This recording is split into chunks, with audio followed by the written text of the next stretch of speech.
Good morning mga ka-OFW. What a great way to start our Monday. Happy Monday po sa inyo. Umuulan ngayon dito sa Singapore. Pero eto, papunta tayo ng trabaho. Tinignan ko nga yung weather forecast na app sa cellphone ko. No? Tapos parang sinasabi doon na 1 week daw. Uulan mga ka-OFW. Uy, meron tayo nakita mga manok oh. Tarang natuwa sila sa ulan mga ka-OFW. Naglalaro sila dyan. Ayan oh. Siyempre, ito mga ganitong eksena mga ka-OFW, umuulan tapos Lunes pa, no? Blessing to, blessing.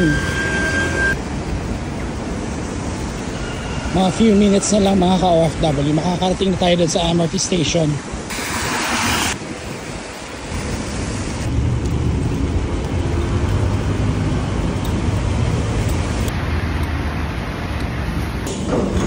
Andito na yung tren natin mga ka-OFW, sakay na tayo.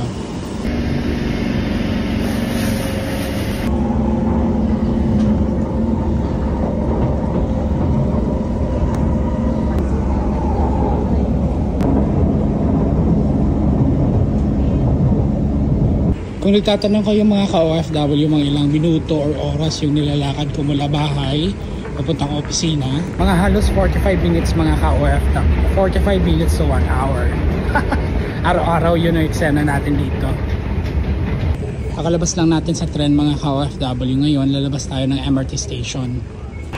So mula dito mga ka-OFW maglalakad na naman tayo ng mga less than 10 minutes sa abangan itong escalator mga ka-OFW. Pwede pa tayong matulog. Alam niyo mga ka-OFW, ang kagandahan lang dito sa Singapore, no? Hindi ka talaga mahahagar dito sa transportation system. Walang mahabang pila, walang siksikan, walang bardagulan, walang tulakan. Dito talaga napaka-efficient ng transportation system nila.